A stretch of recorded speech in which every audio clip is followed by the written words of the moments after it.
नमस्कार, मैं हूं हरिशंकर व्यास। सेंट्रल हॉल में आपका स्वागत है। कल प्रधानमंत्री नरेंद्र मोदी का लाल किले से राष्ट्र के नाम दूसरा भाषण होगा। इस प्रोग्राम में पिछले 2-3 वर्षों से 15 अगस्त के बहाने देश की दशा दिशा पर विचार हुआ है।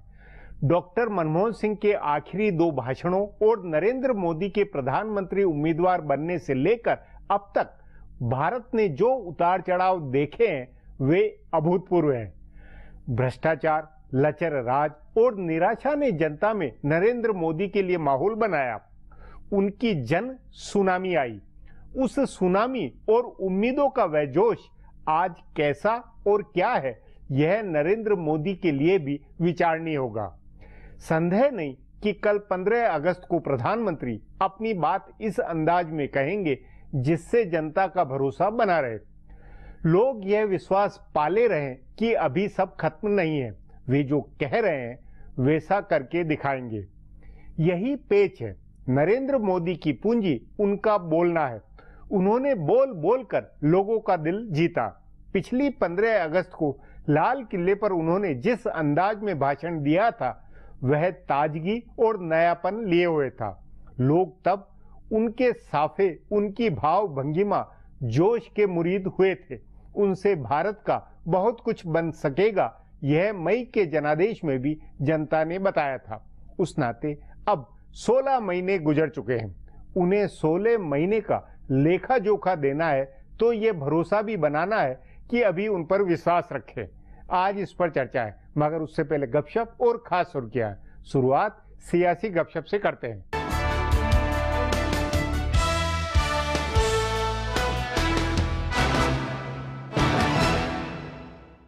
प्रधानमंत्री नरेंद्र मोदी ने ऐतिहासिक लाल किले से अपने दूसरे भाषण के लिए लोगों से आइडिया मंगवाए हैं। लाखों लोगों ने उनको अपने विचार भेजे हैं। उसमें से कितने विचारों को उनके भाषण में जगह मिलती है, इसका पता तो कल ही चलेगा। लेकिन एक बात तय बताई जा रही है कि प्रधानमंत्री अपने पहले भाषण में किए गए वादों को पूरा करने का दावा करेंगे। 1 साल की सरकार की उपलब्धियां बताएंगे। उन्होंने अपने भाषण में स्वच्छता और शौचालय आदि की छोटी छोटी बातें की थी, जिन पर कई लोगों ने सवाल उठाए थे। लेकिन 1 साल में सरकार ने एक बड़ा वादा पूरा कर दिया है। प्रधानमंत्री ने हर स्कूल में लड़कियों के लिए अलग शौचालय बनवाने का संकल्प लिया। ये लक्ष्य सरकार ने हासिल कर लिया है। निजी क्षेत्र के बहुत मामूली सहयोग के बावजूद सरकार ने इसे पूरा किया है। प्रधानमंत्री अपने भाषण में इसका जिक्र करेंगे। राष्ट्रीय स्वच्छता मिशन, जन धन योजना, बेटी पढ़ाओ बेटी बचाओ, सुरक्षा बीमा योजना आदि योजनाओं का भी जिक्र करेंगे। अपनी विदेश यात्राओं की उपलब्धियों के बारे में भी बताएंगे। प्रधानमंत्री संसद के मॉनसून सत्र में कांग्रेस की ओर से पैदा किए गए गतिरोध का इशारों में जिक्र कर सकते हैं और साथ मिलकर देश के विकास की अपील कर सकते हैं।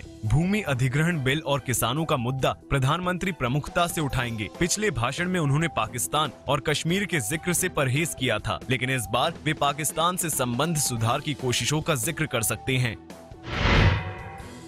कांग्रेस उपाध्यक्ष राहुल गांधी और उनकी पार्टी बार बार कह रही है कि सरकार टकराव बढ़ा रही है, लेकिन असल में राहुल गांधी के बयानों से टकराव बढ़ रहा है। कांग्रेस के कई नेता आपसी बातचीत में इसको स्वीकार कर रहे हैं कि राहुल लगातार ऐसे भड़काऊ बयान दे रहे हैं जिससे सरकार और विपक्ष के बीच कामकाजी रिश्ते बनने की संभावना खत्म हो रही है। उसके जवाब में ही सत्ता पक्ष को भी आक्रामक जवाब देना पड़ रहा है। राहुल गांधी ने ही भूमि अधिग्रहण बिल पर सरकार के पीछे हटने को बड़ा मुद्दा बनाया है। उन्होंने मानसून सत्र के आखिरी दिन भी अपने भाषण में इसका जिक्र करते हुए कहा कि कांग्रेस डट कर खड़ी हुई तो प्रधानमंत्री नरेंद्र मोदी भाग खड़े हुए। उन्होंने कहा कि उनको लगता था कि इस मुद्दे पर प्रधानमंत्री अड़ेंगे, लेकिन जब कांग्रेस अड़ी तो वे डर गए। उनमें दम नहीं है। राहुल के इस बयान से भाजपा के नेता भड़के हैं। तभी कहा जा रहा है कि अब शायद ही किसी मसले पर सरकार पीछे हटेगी। राहुल गांधी ने पुणे के फिल्म और टेलीविजन संस्थान में गजेंद्र चौहान की नियुक्ति का मसला उठाया। इसके विरोध में वो पुणे के FTII में भी गए और कल उन्होंने राष्ट्रपति से मुलाकात की, लेकिन सरकार भी अड़ गई है। भाजपा नेताओं का कहना है कि अगर चौहान की नियुक्ति रद्द हुई तो राहुल फिर कहेंगे कि वे डट कर खड़े हुए तो सरकार डर कर भाग गई। सो अब चौहान पर भी टकराव बढ़ते जाना है। अगले 2 हफ्ते भारतीय जनता पार्टी के राजनीतिक प्रबंधकों की परीक्षा होनी है। सरकार इस महीने के अंत में जीएसटी बिल पास करने के लिए संसद का सत्र बुलाने पर विचार कर रही है। उससे पहले भाजपा और सरकार के संसदीय प्रबंधकों को कांग्रेस व लेफ्ट पार्टियों को अलग अलग करना है और तमाम दूसरी पार्टियों के साथ सहमति बनानी है। कांग्रेस ने साफ कर दिया है कि उसने जीएसटी में जो संशोधन पेश किया है उसे शामिल करना चाहिए। सो कांग्रेस और लेफ्ट को छोड़कर सरकार को राज्यसभा का गणित बैठाना है। वित्त मंत्री अरुण जेटली इस प्रबंधन की कमान संभालेंगे। उन्होंने पिछले दिनों जयललिता, ममता बनर्जी और शरद पवार से बात की है। बिहार के मुख्यमंत्री नीतीश कुमार जीएसटी का समर्थन करने को तैयार हैं और नवीन पटनायक भी इसका समर्थन कर रहे हैं। सो ले देकर सरकार को अन्ना डीएमके को तैयार करना है, जिसे बिल पर कुछ आपत्ति है। राज्यसभा में कांग्रेस के 67 और वामपंथी पार्टियों के 10 सांसद हैं। इन 77 सांसदों के अलावा अगर बाकी 176 सांसद सरकार का साथ देते हैं तो बिल आसानी से पास हो जाएगा। इसमें बस एक पेंच हंगामे का है। मॉनसून सत्र में भी सभापति ने कहा था कि चूंकि ये संविधान संशोधन बिल है, इसलिए इस पर चर्चा के दौरान सदन में व्यवस्था जरूरी है। कांग्रेस अगर अलग थलग पड़ेगी तो वह व्यवस्था नहीं बनने देगी। सो सवाल है कि क्या सरकार हंगामे के बीच इस बिल को तैयार कराएगी या कांग्रेस को भी मनाने की कोशिश की जाएगी। अब आज की सुर्खियां ये लीक से कुछ हटकर है और इनसे देश की दशा दिशा को बूझ सकेंगे।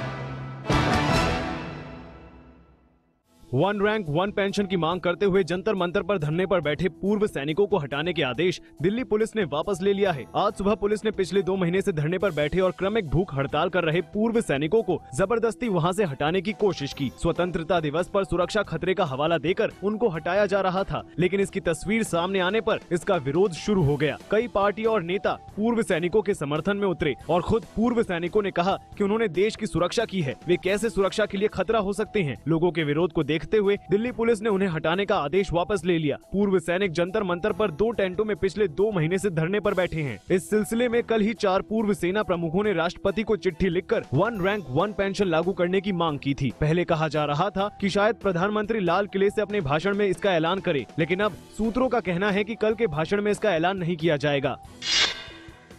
कांग्रेस उपाध्यक्ष राहुल गांधी और दिल्ली के मुख्यमंत्री अरविंद केजरीवाल ने पूर्व सैनिकों का समर्थन किया है। दोनों नेताओं ने वन रैंक वन पेंशन के लिए धरना दे रहे पूर्व सैनिकों को जंतर मंतर से हटाने का विरोध किया। राहुल गांधी ने जंतर मंतर पर जाकर पूर्व सैनिकों से मुलाकात की। उन्होंने कहा कि प्रधानमंत्री बताएं कि वे किस तारीख से वन रैंक वन पेंशन को लागू करेंगे। उन्होंने कहा कि वे भारतीय सीमा के रक्षकों का समर्थन करने आए हैं। हालांकि प्रदर्शनकारियों में से कुछ ने राहुल के खिलाफ नारे भी लगाए और उन्हें वापस जाने को कहा। गौरतलब है कि पिछली यूपीए सरकार भी इस योजना को नहीं लागू कर पाई थी। मुख्यमंत्री अरविंद केजरीवाल ने भी पूर्व सैनिकों का समर्थन करते हुए कहा कि देश की रक्षा करने वाले लोग कैसे सुरक्षा के लिए खतरा हो सकते हैं। प्रधानमंत्री नरेंद्र मोदी कल स्वतंत्रता दिवस के मौके पर ऐतिहासिक लाल किले की प्राचीर से दूसरी बार देश को संबोधित करेंगे। प्रधानमंत्री इस बार बुलेट प्रूफ घेरे में खड़े होकर भाषण देंगे। स्वतंत्रता दिवस से पहले सुरक्षा एजेंसियों ने आतंकी हमले की आशंका को देखते हुए हाई अलर्ट जारी किया है। इसके बाद पूरे देश में सुरक्षा के पुख्ता बंदोबस्त किए गए हैं। सरकारी संस्थानों, विमान सेवाओं और भाजपा व संघ से जुड़े कार्यालयों की सुरक्षा भी बढ़ाई गई है। बताया जा रहा है कि अपने दूसरे भाषण में प्रधानमंत्री पिछले 1 साल की उपलब्धियां बताएंगे। साथ ही पिछले 1 साल में सरकार की ओर से शुरू की गई योजनाओं के बारे में भी बताएंगे। प्रधानमंत्री आर्थिक सुधारों और उन्हें लागू करने के रास्ते में आ रही बाधाओं के बारे में भी बात कर सकते हैं। भारत और पाकिस्तान के बीच राष्ट्रीय सुरक्षा सलाहकारों के स्तर की बातचीत शुरू होने से ठीक पहले पाकिस्तान ने कहा है कि कश्मीरियों की आजादी के जायज संघर्ष को वह कभी नहीं छोड़ेगा। पाकिस्तानी के स्वतंत्रता दिवस के मौके पर भारत में पाकिस्तान के उच्चायुक्त अब्दुल बासित ने कहा कि उनका देश कश्मीरियों के लिए संघर्ष को नहीं छोड़ेगा। साथ ही उन्होंने ये भी कहा कि भारत पाक संबंधों के लिए कश्मीर विवाद को सुलझाना बेहद जरूरी है। बासित ने कहा कि कश्मीर के लोगों की आकांक्षाओं की न तो अनदेखी की जा सकती है और न उसे ठंडे बस्ते में डाला जा सकता है। उन्होंने कहा कि इसमें चाहे जितना समय लगे, लेकिन पाकिस्तान कश्मीरियों और उनके आंदोलनों को छोड़ेगा नहीं। उन्होंने इस बात पर भी जोर दिया कि पाकिस्तान हमेशा भारत के साथ शांतिपूर्ण संबंध चाहता है। फिलहाल अब एक ब्रेक है, फिर खुलासा होगा।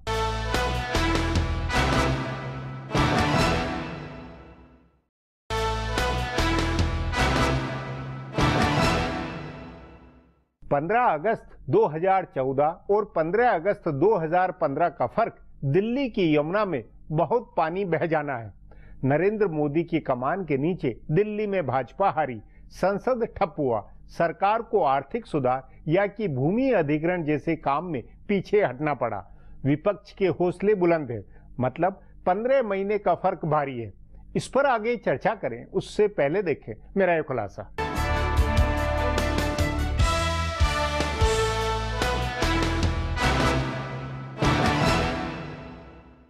वैसे तो प्रधानमंत्री नरेंद्र मोदी के पास लाल किले से कहने को बहुत कुछ है। उन्होंने पिछले 1 साल में जितने अभियान शुरू कराए हैं उसी की गिनती पूरी नहीं होगी। उन्होंने पिछले साल लाल किले से सफाई, स्वच्छता, शौचालय जैसी छोटी छोटी बातों का जिक्र किया। फिर 2 अक्टूबर को राष्ट्रीय स्वच्छता मिशन लॉन्च किया। उसके बाद जनधन योजना की शुरुआत हुई। प्रधानमंत्री ने आदर्श ग्राम योजना शुरू की। बड़े जोश खरोश के साथ बेटी बचाओ बेटी पढ़ाओ योजना शुरू की गई। सुरक्षा बीमा योजना का ऐलान किया गया। प्रधानमंत्री ने योग को अंतर्राष्ट्रीय बना दिया और राष्ट्रीय योग दिवस का ऐसा भव्य आयोजन किया कि पूरी दुनिया चकाचौंध में आ गई। अमेरिका का राष्ट्रपति गणतंत्र दिवस का मेहमान हुआ और प्रधानमंत्री ने अपनी विदेश यात्राओं से दुनिया भर में भारत का डंका बजाया। पाकिस्तान के साथ संबंध सुधारने की कोशिशें भी ऐसे ही एक विदेश दौरे में शुरू हुई। सो कहने के लिए बातों की कमी नहीं है, पर सवाल है कि क्या प्रधानमंत्री उसी आत्मविश्वास के साथ अपना दूसरा भाषण देंगे जैसे पहला भाषण दिया था। यह सवाल इसलिए है क्योंकि 1 साल में बहुत कुछ बदल गया है। पिछले साल जो विपक्ष पूरी तरह से पस्त पड़ा था, उसने ऐसे तेवर दिखाए हैं कि सरकार मॉनसून सत्र नहीं चला पाई। कांग्रेस के 44 सांसदों ने सरकार के 300 सांसदों को सड़क पर उतार दिया। सरकार को विपक्ष के खिलाफ प्रदर्शन करना पड़ा है।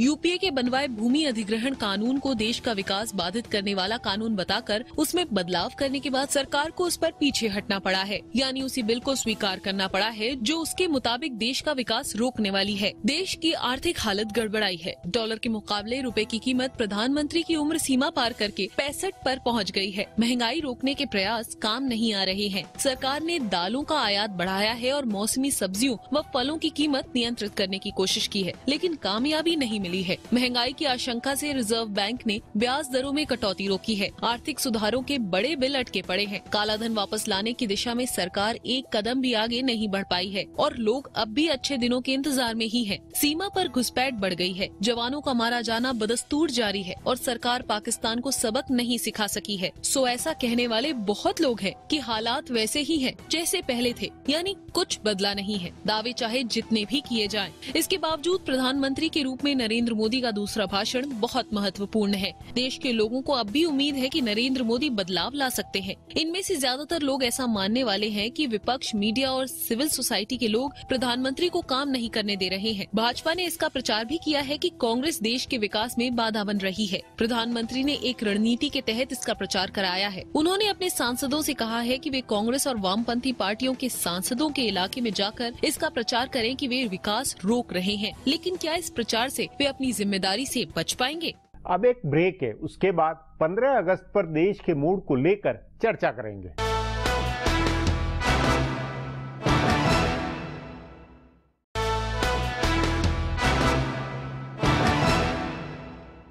भारत बदला है, बदल रहा है, लेकिन ये बात राजनीतिक कसौटियों में सही है।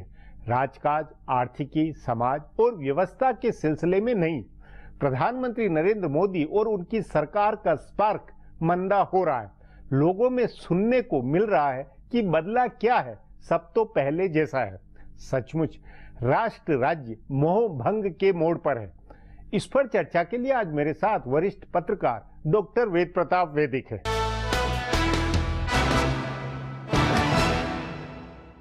वैदिक जी, आप और मैं हर 15 अगस्त पर लगभग पिछले 3-4 सालों से, उससे 15 अगस्त से पहले विचार करते हैं देश के हालातों पर, देश के मूड पर। जब मनमोहन सिंह प्रधानमंत्री थे तब के मूड पर भी चर्चा की, जब नरेंद्र मोदी उम्मीदवार बने तब की हुई है, उसके बाद फिर वो बने तब भी हुआ, और अब फिर भाषण उनका है। आपके अनुसार 4-5 सालों में आपकी उम्मीदें, आपका मूड तब और अब कितना क्या कैसा फर्क लिए हुए? सब पूर्ववत है, सब यथावत है।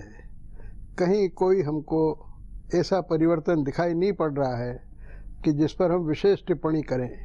नहीं, एक देखिए, मनमोहन सिंह के समय में बहुत निराशा का माहौल था, बहुत उसमें खदबदाहट थी, आप भी खदबदाए हुए थे। फिर नरेंद्र मोदी से बहुत आपका बहुत उम्मीदें थी, बहुत समर्थक था। अब भी क्या वही स्थितियां, या अब उन स्थितियों में कोई फर्क है गुणात्मक? अब वो स्थितियां जो मनमोहन सिंह के आखिरी समय में थी जी, वो यहाँ बहुत जल्दी आ गई। अब दोनों तरफ मौन का साम्राज्य हो गया। कहीं कोई बोलने वाला नहीं, बड़े मुद्दों पर कोई जवाब देने वाला नहीं। देश की नहीं, बड़ी तो समस्याओं को हल करने वाला कोई इसका अपन ये अर्थ नहीं निकालें कि पिछले 15 महीनों में यथार्थ इस देश की हकीकत खुद नरेंद्र मोदी को महसूस हो रही, इसलिए उन्होंने मौन धारण कर लिया। ये भी हो सकता है कि नरेंद्र मोदी ने प्रधानमंत्री बनने के पहले सोचा नहीं होगा कि इतनी विकट समस्याओं का सामना करना पड़ेगा, इतने विकट लोगों से रोजमर्रा बर्ताव करना पड़ेगा। गुजरात के या किसी एक प्रांत का मुख्यमंत्री होना और बात है, भारत जैसे विशाल देश का प्रधानमंत्री होना एक साम्राज्य चलाने के बराबर है। जी। विविध प्रकार की भाषाएं, विविध प्रकार के वो सब ठीक है, वो सब ठीक है, वो तो एक मॉडल, लेकिन उसमें ये चुनौती भी है और इसमें मजा भी आना चाहिए और इसमें कुछ करने का भी संकल्प बड़ा नहीं होना चाहिए। होगा, हम लोगों को पता नहीं चल रहा है, लेकिन संकल्प तो मोदी का हो सकता है कि हो। और लेकिन पूरे देश को बड़ी बात ये समझ में नहीं आ रही है कि आखिर हो क्या रहा है। इतनी आशाएं थी, इतनी महत्वाकांक्षाएं लोगों ने पाल रखी थी कि मोदी आएंगे तो 60-70 साल में जो देश का एक तरह से बधिया बैठी है उसका निवारण होगा और देश बड़ी जोरों से आगे बढ़ेगा। गरीबी दूर होगी, समता फैलेगी, शिक्षा फैलेगी, चिकित्सा की व्यवस्था होगी लोगों की, भ्रष्टाचार घटेगा। तो एक बात तो है कि ऊपर के स्तर पे भ्रष्टाचार सुनाई नहीं पड़ रहा है, लेकिन जिस भ्रष्टाचार से आम आदमी रोज तंग होता है वो जस का तस है, बल्कि और ज्यादा बढ़ गया है। उसको रोकने का कोई विधान, कोई विधि, कोई व्यवस्था पिछले 15 महीने में ये नहीं लगता इस बात से कि नरेंद्र मोदी इस व्यवस्था से जो 60-70 साल की देन है उस व्यवस्था से लड़ते हुए काम करते नजर नहीं आ रहे, या उस व्यवस्था से दो हाथ करने से कतराए हुए हैं? हो सकता है कि उनको पता ही नहीं हो कि इस व्यवस्था को बहुत आदर्श भी मान रहे हो और उसमें बहुत सब कुछ अच्छा होता हुआ देख रहे हो। बात यह है कि प्रधानमंत्री के चारों तरफ इस तरह का घेरा डल जाता है कि उसको फिर कोई व्यवस्था में दोष दिखाई नहीं पड़ते हैं। उसको क्या दोष दें? वो कहेगा ये सारा ठीक ठाक तो चल रहा है, अब इसमें मैं क्या करूं? ये भी हो सकता है।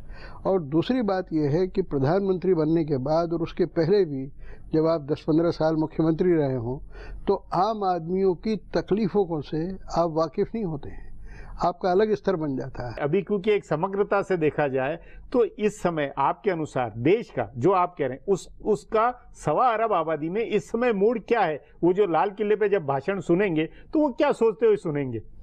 अभी तो देखिए लोगों में मोहभंग तो शुरू हुआ है, लेकिन अभी भी हताशा नहीं है। लोग सोचते हैं मोदी जरूर कुछ करेगा। मतलब ये है कि उम्मीद है कि कुछ होगा। बिल्कुल होगा, क्योंकि मोदी के लिए जिस तरह के लोग मैदान में आए थे, देश के ऐसे लोग जो हर आदमी पे उंगली उठाते हैं, हर पार्टी पे उंगली उठाते हैं, उन्होंने डट के मोदी का समर्थन किया था।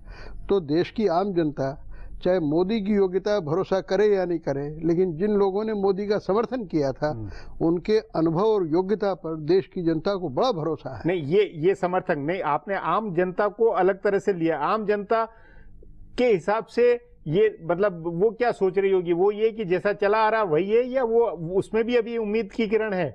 मैं समझता हूँ कि आम जनता अभी एकदम हताश नहीं हुई है। आम जनता को लगता है कि कोई बात ऐसी है कि मोदी जी चुप बैठ गए हैं, कोई बड़ा काम वो करने वाले हैं, इसलिए शायद उसकी तैयारी में लगे हुए हैं। जनता अभी एकदम निराश नहीं हुई है। जनता निराश है और न कोई गुस्से में, ऐसा कुछ भी नहीं है। गुस्सा भी नहीं है, गुस्सा भी नहीं है लोगों को। बस लोग एक मोहभंग सा हो रहा है लोगों को, भाई क्यों नहीं रहा है काम, जल्दी क्यों नहीं हो रहा है, इसमें देर क्यों लग रही है, इस तरह तो इस नाते ये कह सकते हैं कि जब वो अपनी भाषण देंगे, अपना रिपोर्ट कार्ड देंगे या जो भी कुछ कहे, तो वो एक तरह से जनता उस सब पे उनके परफॉर्मेंस का मूल्यांकन कर रही होगी। क्या होगा? हाँ जरूर, जनता ये सोचेगी कि इस 15 अगस्त को कम से कम वो ये बताएंगे कि पिछले 3-4 महीने से वो किसी भी मुद्दे पर कोई ठोस बात क्यों नहीं कर रहे हैं, वो देश को बदलने की कोई ठोस योजना सबके सामने क्यों नहीं रख रहे हैं।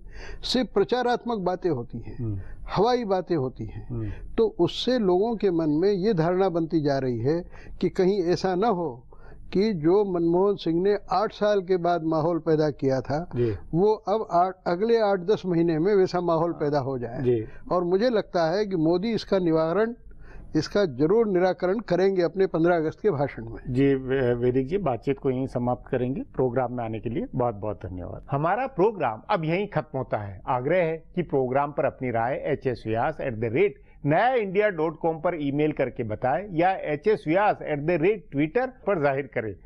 अब सोमवार को फिर मिलेंगे इसी चैनल पर इसी समय।